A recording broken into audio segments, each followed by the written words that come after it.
Okay, bug is 228. 228. He's going out SATCOM FASC monitor.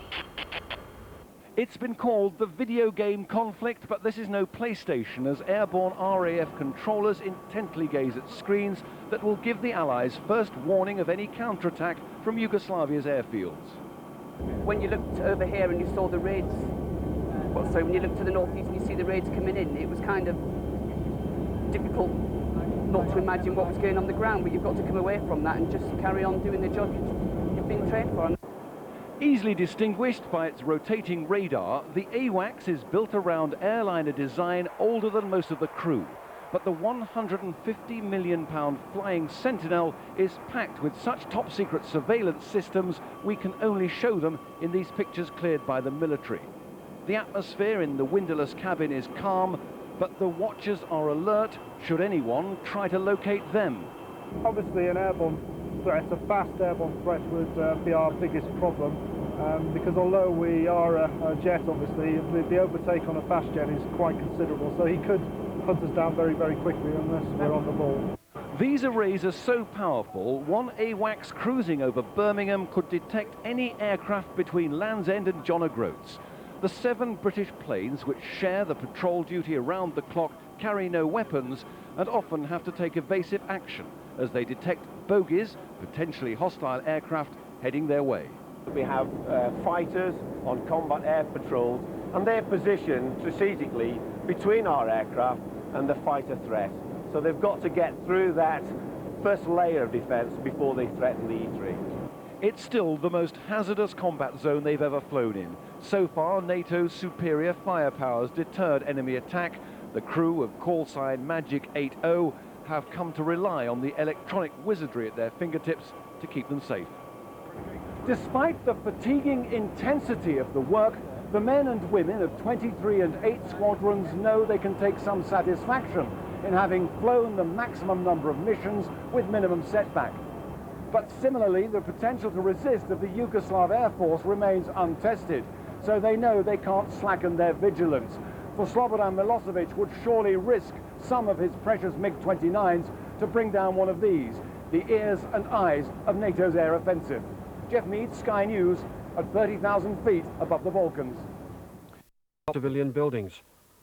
On the roads it would be attacked. This is the remains of an armoured convoy found by RAF Harriers. Cockpit video shows an armoured vehicle being blown up. And another attack on an ammunition dump, with the bombs coming from the top right-hand corner.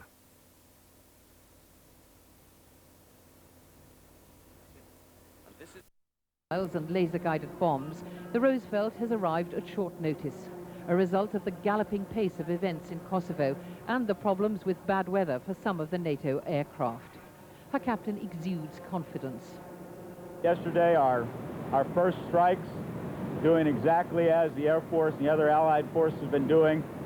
We joined right into the forces as if we'd been here for months.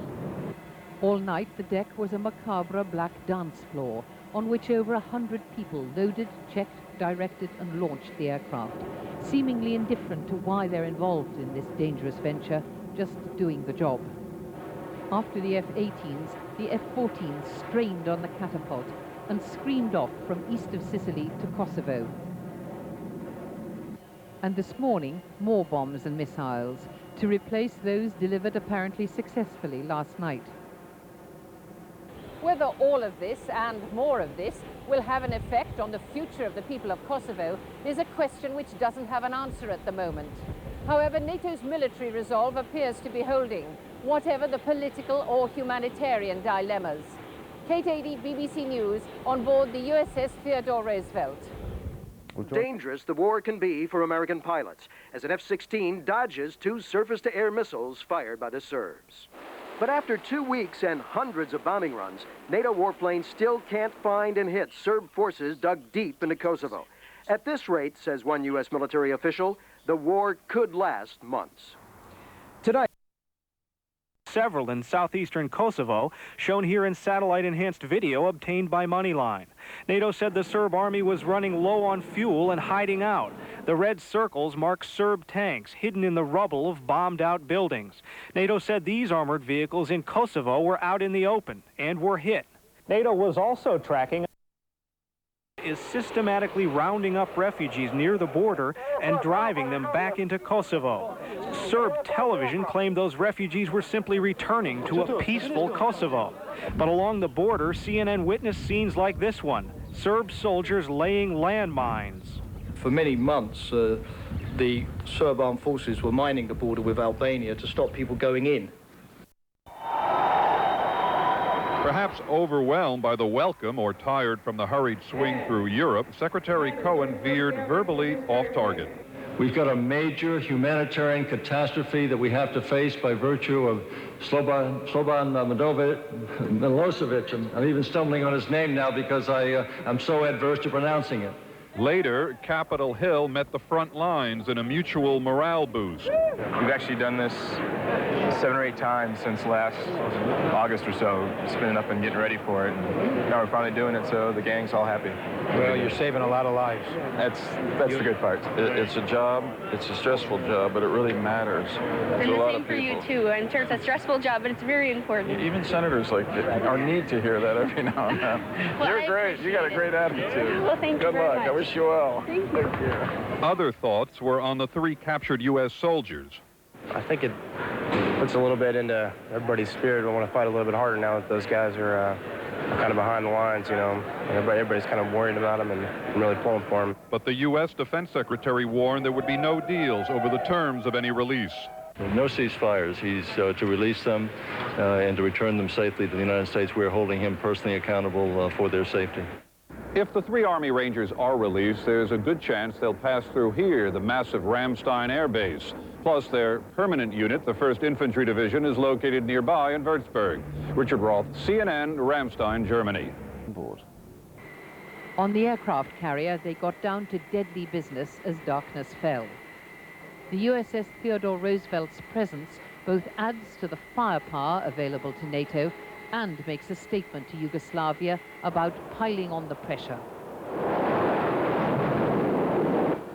She's a parade of aggression and efficiency, the military's answer to a complex situation.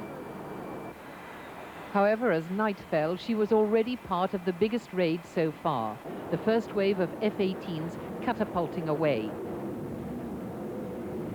Newly stocked with a massive arsenal of missiles and laser-guided bombs, the Roosevelt has arrived at short notice, a result of the galloping pace of events in Kosovo and the problems with bad weather for some of the NATO aircraft.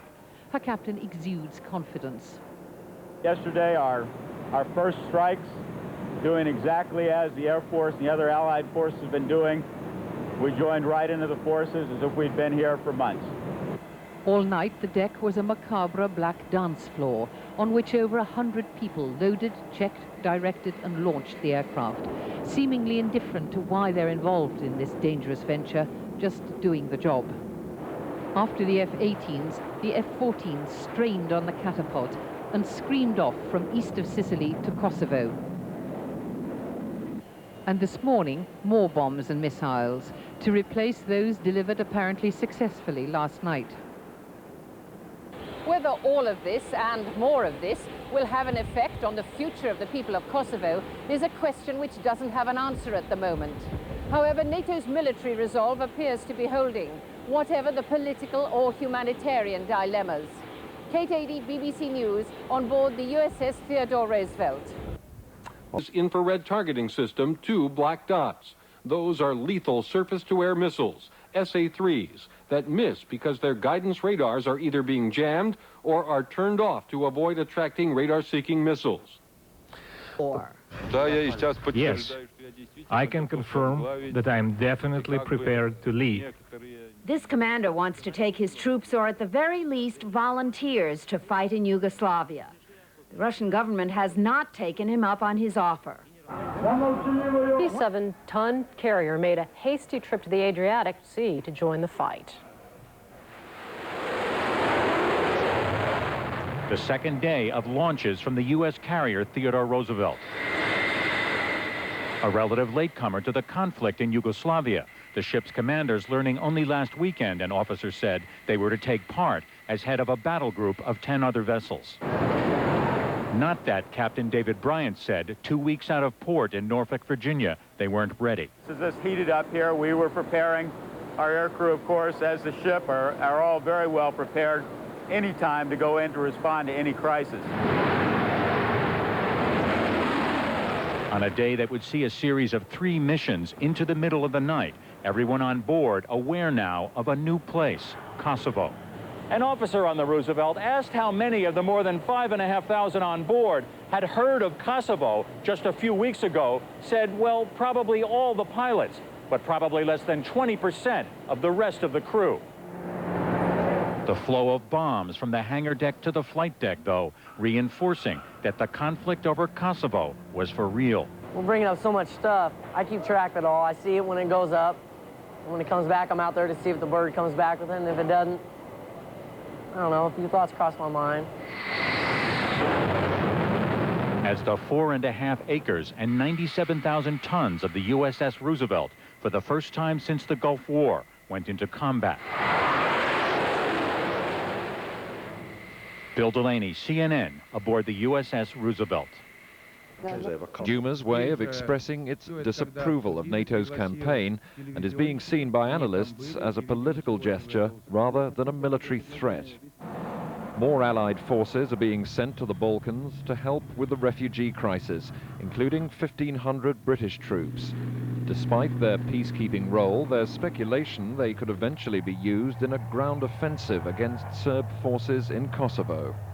NATO's campaign continues to intensify. Last night, the sky over central Serbia was lit up by thousands of gallons of burning petrol. NATO missiles have scored direct hits on several fuel depots. Its strategy of targeting such supplies is aimed at weakening Milosevic's forces by reducing their mobility. His units in the field are now running low on the fuel they need. A tank with no fuel is a sitting target. But NATO has dismissed speculation that it's aiming to curb propaganda from Belgrade by putting Yugoslav state television out of action. We're not going to target specifically Serb TV. It's not necessarily our favorite television, obviously, but we're not going to target it. What we have said is that where the Serb TV transmitters are integrated, as many of them are, into military radio relay stations, then they will be a legitimate target. The United States is still awaiting word from Belgrade on whether President Milosevic will agree to release 3 captured U.S. soldiers during an expected meeting with Cypriot envoy Spiros Kyprianou. Washington is adamant there should be no conditions attached to their release. Areas within Kosovo, and each particular engagement area depicts an action. It doesn't actually number the vehicles that we approached. On Thursday, we were able to locate this SA-6 site, which we subsequently attacked and destroyed.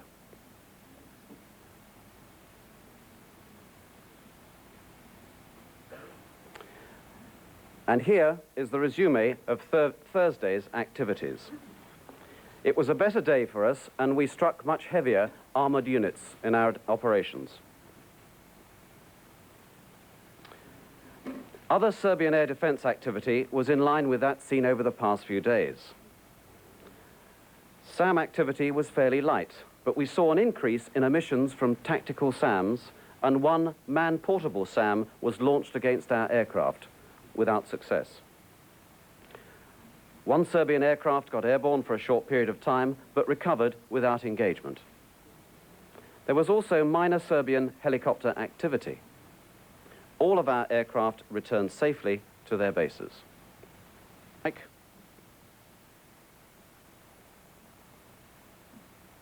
And this one after.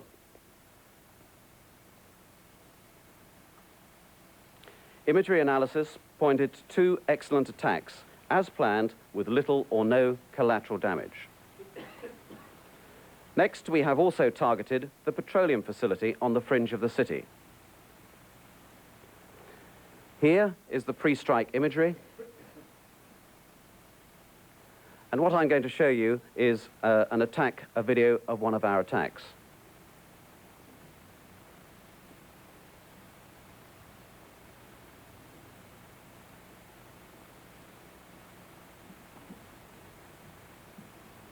This shows you the post-strike.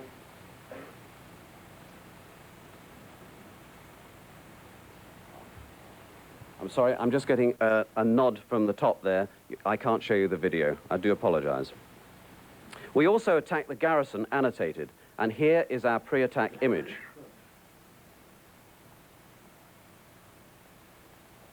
You will see it's a large complex, and we have attacked it several times. And this time, I'm sure, I'm going to be able to show you a video of one of our attacks.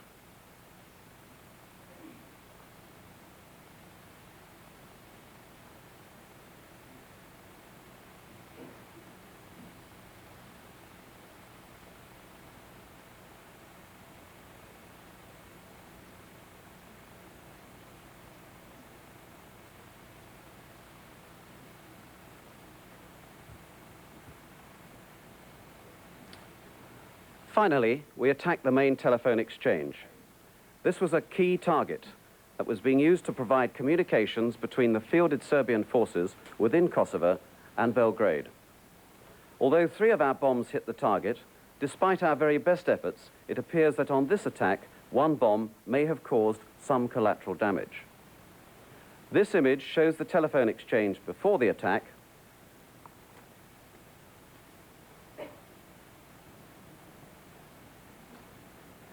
and this image shows the post-attack damage.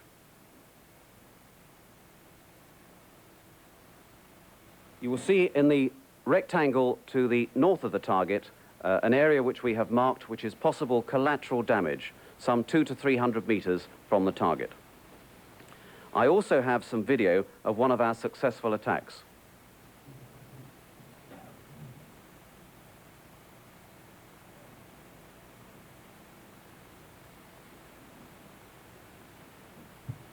And I'm going to show you on the next freeze frame where the collateral damage was in relation to the target.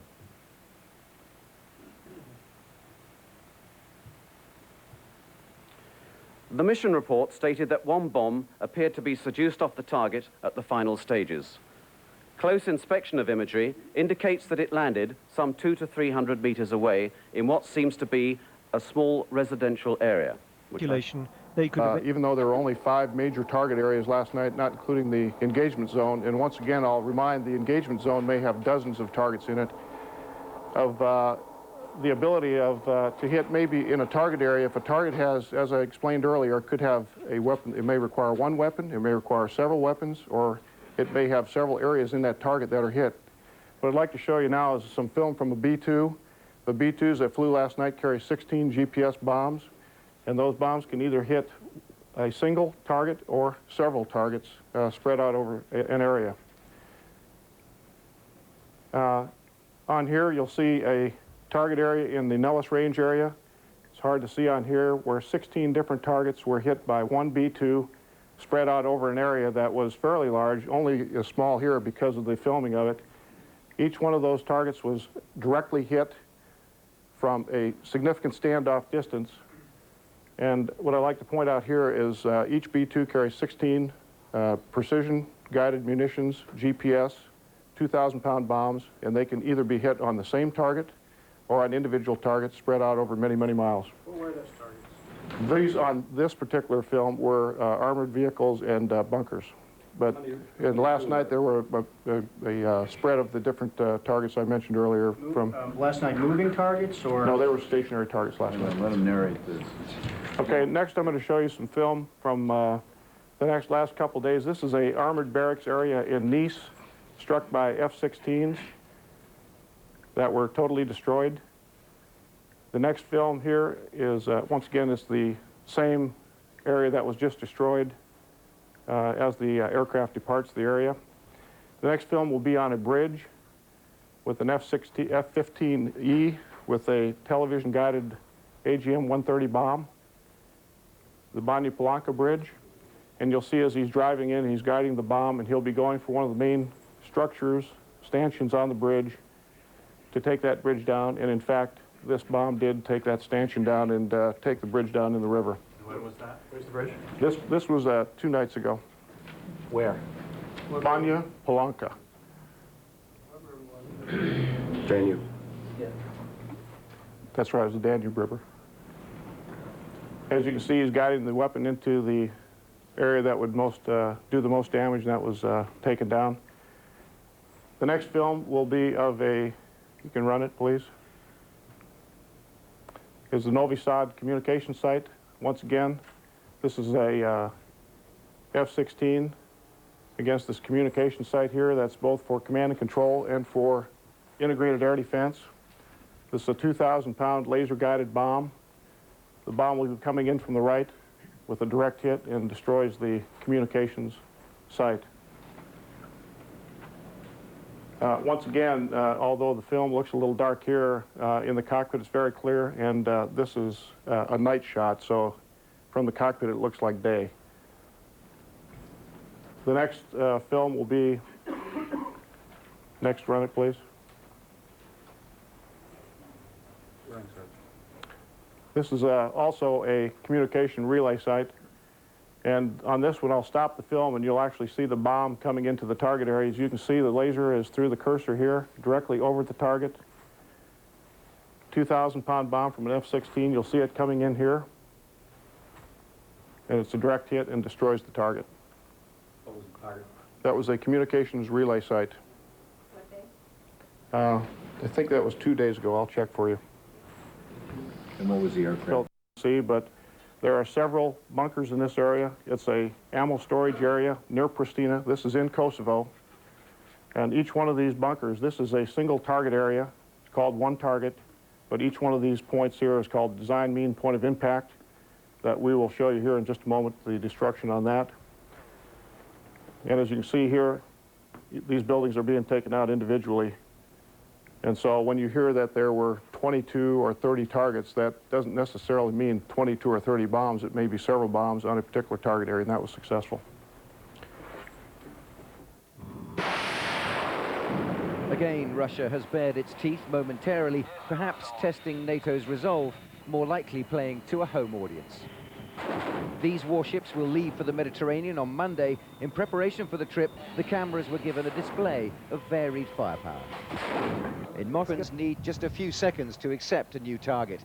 It's weapons like these that could prove of more concern. Easy to use and quick to transport. It's this kind of Russian weaponry that the extremists here would gladly ship to their friends in the Balkans.